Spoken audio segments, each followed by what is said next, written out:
Hello, I am Ishan Kulkarni. Today we learn about spheroidized graphite cast iron, and in the spheroidized graphite cast iron we learn about composition and production of spheroidized graphite cast iron. Let's start now.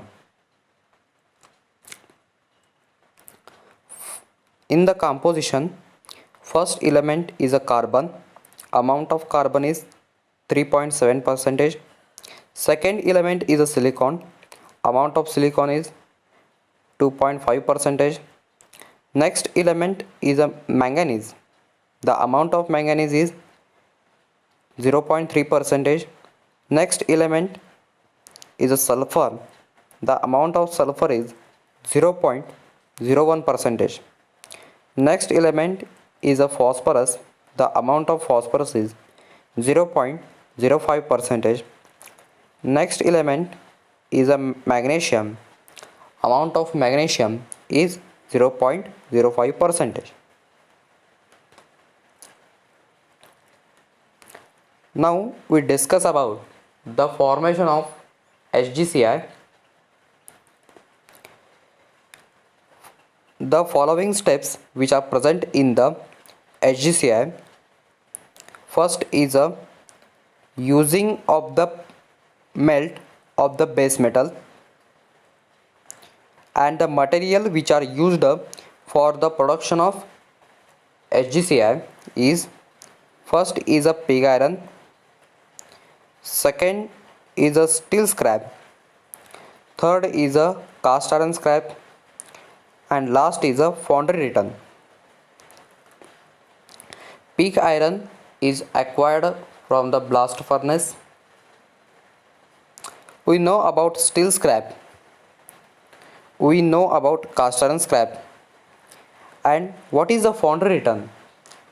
Foundry return is the removed part from the casting during fettling. This is the foundry return. This is also used for a production of HgCl. Next process is desulfurization. Desulfurization means removing of the sulfur from the base metal. Third is a magnesium treatment, and last is a post inoculation. Let's discuss the desulfurization. Desulfurization is removing of the sulfur from the base metal, and in the desulfurization the basic cupola furnace is used for removing of the sulfur. Now we discuss about a desulfurizing agent which are used for a removing of the sulfur. First is a calcium carbide, second is a soda ash, third is a calcium oxide. Now we discuss about elements which are used for producing the nodule shape of graphite. First is a magnesium, second is a cerium, third is a calcium, next is a barium and lithium and zirconium. These elements are used for producing the nodules, but in general the magnesium is used for producing the nodules.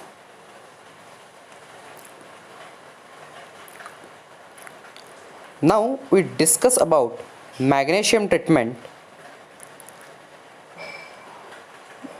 Before the learning magnesium treatment, we learn about the function of the magnesium after the addition in the base metal.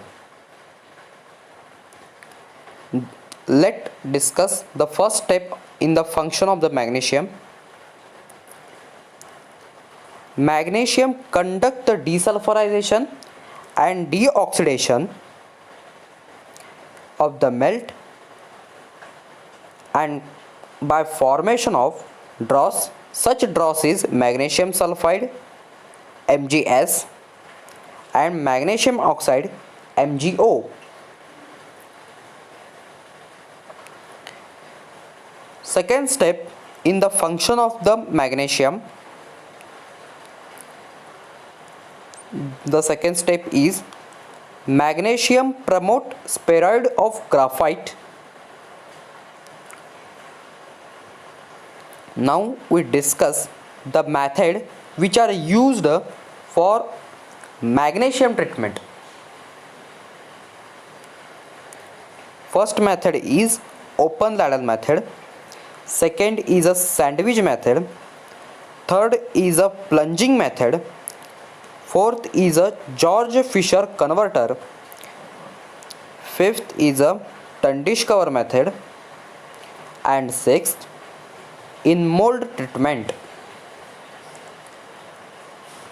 Now we discuss about open ladle method.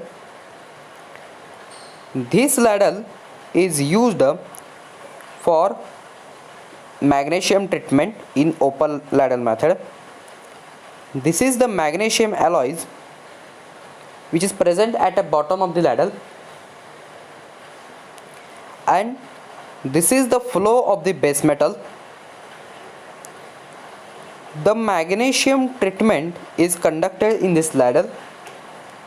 In this treatment, the magnesium alloys and base metal react each other and form nodule shaped graphite and drosses. Such drosses are MgO and MgS is nothing but a magnesium oxide and magnesium sulfide.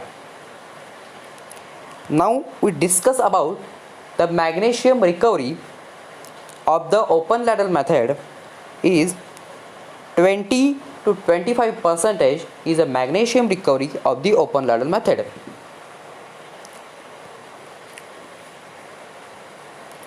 Now we discuss about sandwich method. The sandwich method is a developed method over open ladle method. The difference between open ladle method and sandwich method as follows. In the open ladle method, this ladle is used, but in the sandwich method, this ladle is used.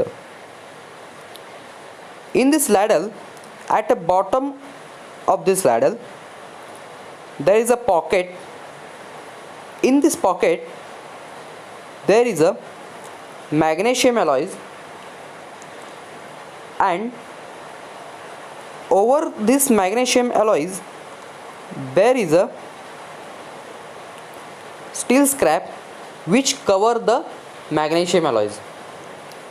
The purpose of covering by steel scrap is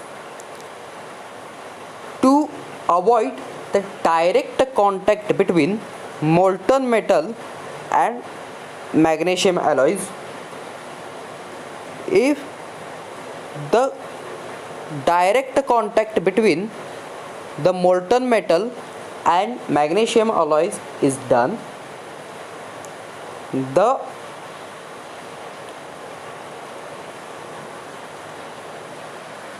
magnesium recovery of the HGI is decreased at a high temperature. So in the sandwich method, the magnesium alloys is covered by steel scrap in the pocket.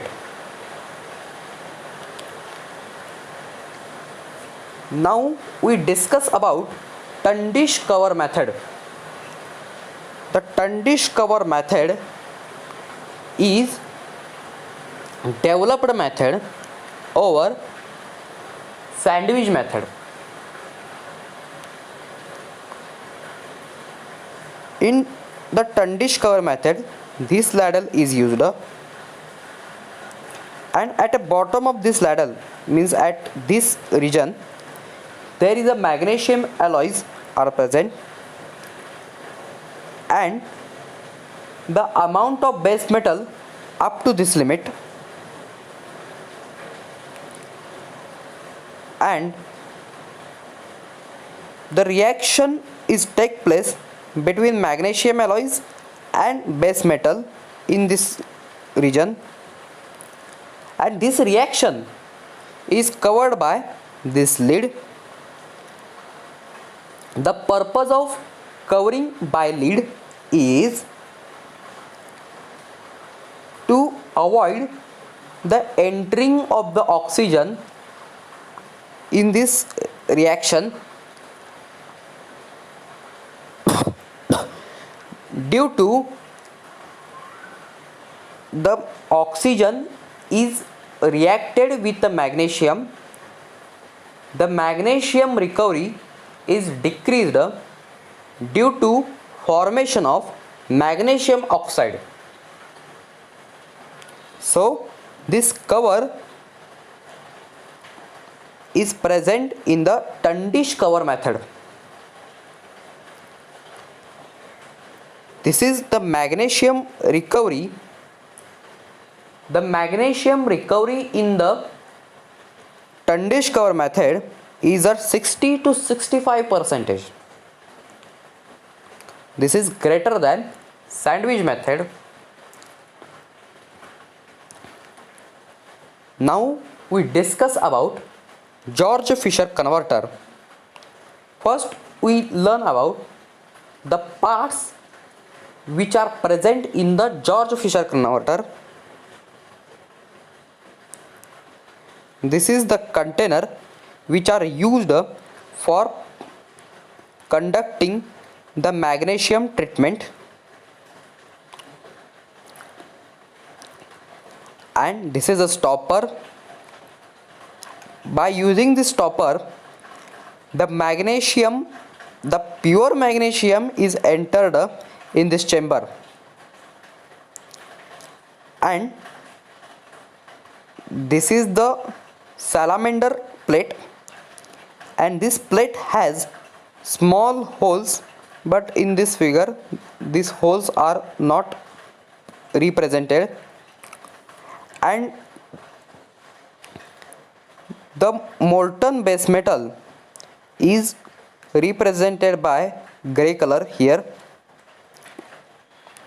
Now we discuss about the steps which are present in the George Fisher converter. First step is the molten metal is poured from this region where the container is in horizontal position, and simultaneously magnesium, means pure magnesium, is entered by using this stopper. Here the basic difference between George Fisher converter and other methods for conducting the magnesium treatment is, in the George Fisher converter pure magnesium is used, pure magnesium, but in other method the magnesium alloys are used. And if the additives are required, we can allow the additives in this chamber.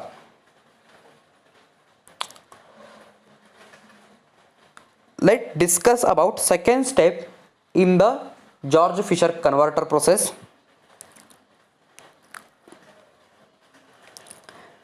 First is a lock the converter and close tightly by using pneumatical process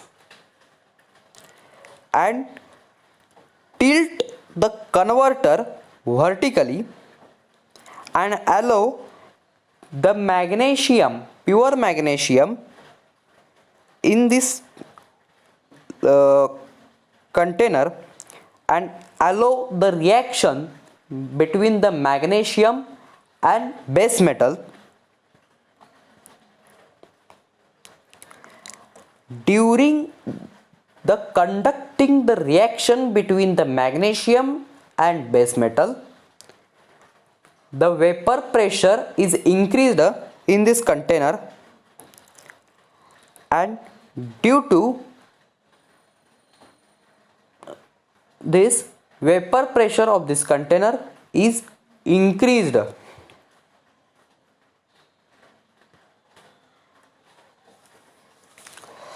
Now discuss about third process of George Fisher converter for magnesium treatment. After completing this process, the melt of the HGI is poured and removed from George Fisher converter. Let's discuss the another point which are related to the George Fisher converter. The amount of sulfur which is present in the base metal is in 0.2 to 0.3% before the magnesium treatment. But after completion of this magnesium treatment, the amount of the sulfur is 0.002%, because there is a reaction between magnesium and the sulfur which is present in the base metal and form MgS, and due to the formation of MgS, the amount of the sulfur which is present in the base metal is decreased up to 0.002%.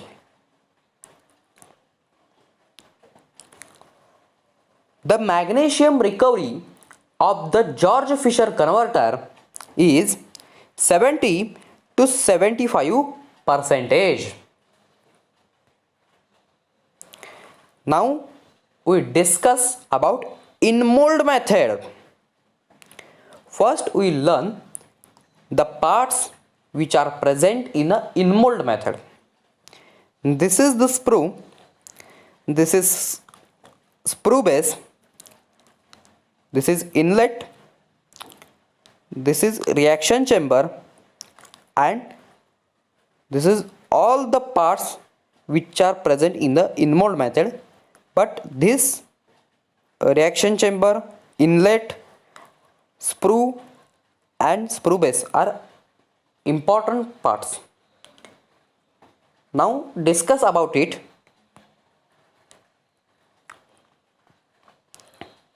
The magnesium alloys is also present already in the reaction chamber, and the base metal is poured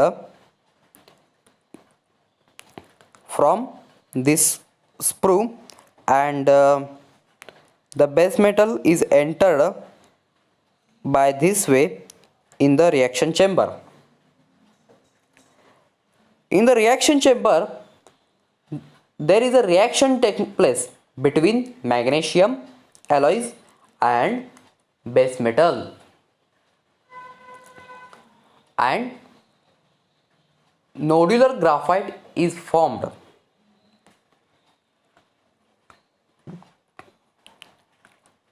And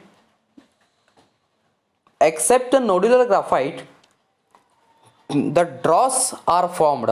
Such a dross is MgO and MgS, means magnesium oxide and magnesium sulfide. the care must be taken in this process is to avoid the alloying of magnesium oxide and magnesium sulfide in the casting. This care must be taken by us. If the magnesium oxide and magnesium sulfide is entered in the casting, the unsound casting is formed and defect is slag inclusion. Slag inclusion, this defect is formed. So, to avoid the slag inclusion defect, the magnesium oxide and magnesium sulfide should not allow in the casting. And so, the in-mold method is very critical and dangerous.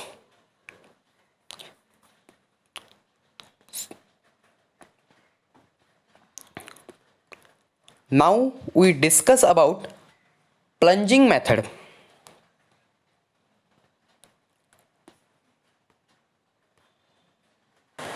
First we discuss about the parts which are present in this diagram.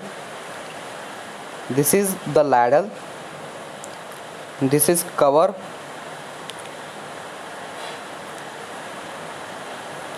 this is the molten metal, this is the plunging rod which reciprocated up and down, and the plunging rod is covered by refractory material. This is the plunging bell, this is also covered by refractory material, and this is the magnesium alloys. The magnesium alloys is injected in the base metal by plunging method. Now we discuss about magnesium recovery. What is the meaning of the magnesium recovery? Magnesium recovery is the amount of the magnesium is required to obtain fully nodular structure varies with a solidification rate. The magnesium is burnt at a high temperature on the surface, so nickel magnesium, nickel silicon magnesium alloys are used in the magnesium treatment. Next point, the higher amount of magnesium required where lower magnesium recovery, and lower amount of magnesium is required where higher magnesium recovery. And next point, remelting of nodular cast iron produces grey cast iron if unfresh nodulizing element is added.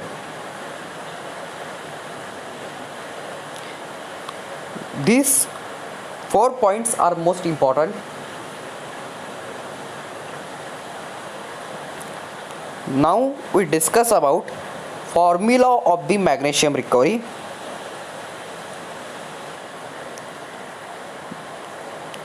The formula of the magnesium recovery is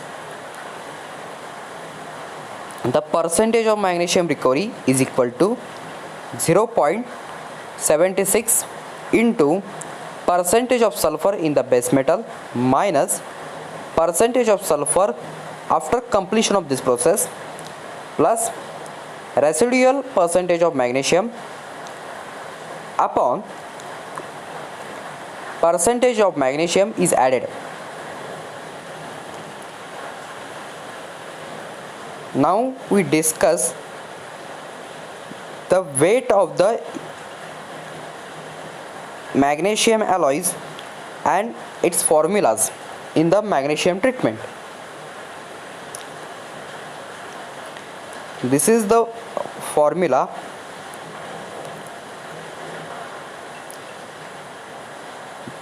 I explain by using this term. W of FeSiMg is equal to W ladle into Mg final plus 0.76 in bracket sulfur in the base metal before conducting this process minus sulfur final plus 10 raised to minus 3 into time upon percentage of magnesium FeSiMg into magnesium yield into temperature in degree Celsius upon 1450 degree Celsius bracket square. Now we discuss the terms which are used in the formula. Weight of the FeSiMg is equal to weight of the FeSiMg, weight of the ladle is equal to weight of the molten metal in the kg, magnesium final is equal to Mg in molten iron after the completion of this treatment, percentage of silicon, iron and Mg is equal to magnesium conducted in the FeSiMg alloys, sulfur initial means initial amount of sulfur in the base metal, SF means final amount of the sulfur after this process, small t is a time between tapping and beginning of the pouring in minute, T means temperature of the iron, and R is a yield of the magnesium in the magnesium treatment. The formula of weight of the magnesium alloys is included with the formula of the magnesium recovery.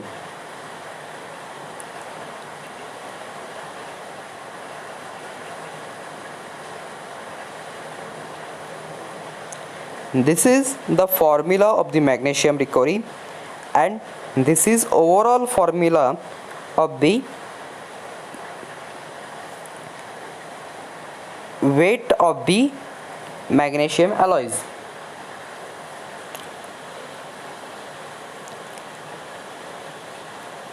Now we discuss about the elements which inhibit the nodulizing of the HGI. First element is aluminium.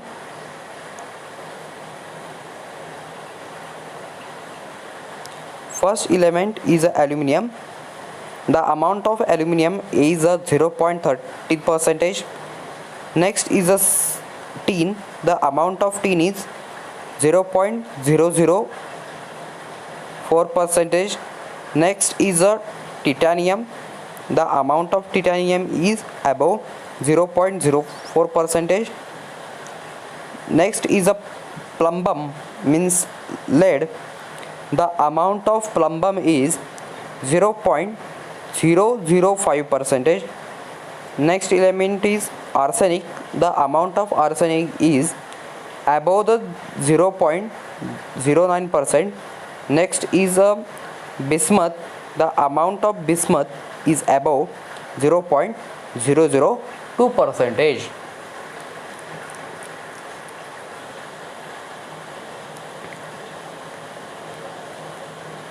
And except this element, antimony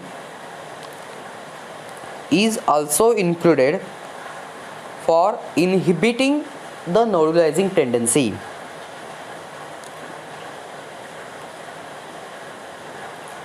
To avoid the inhibiting the nodulizing tendency, cerium and calcium are used and other earth metals are used. The amount of cerium is 0.3 to 1% and amount of calcium is 0.5 to 1%. Now we discuss about post inoculation.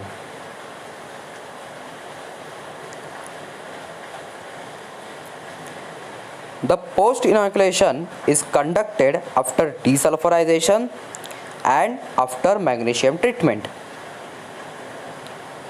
In this post inoculation, the ferrosilicon is added as an inoculant. The chemical composition in the ferrosilicon alloy is the 70% of the silicon, 0.1% of the calcium, cerium, tin, barium, aluminium, and remaining other balanced iron. What is the purpose of this inoculation? Reduce the chilling tendency and produce the more nucleation after the graphitization.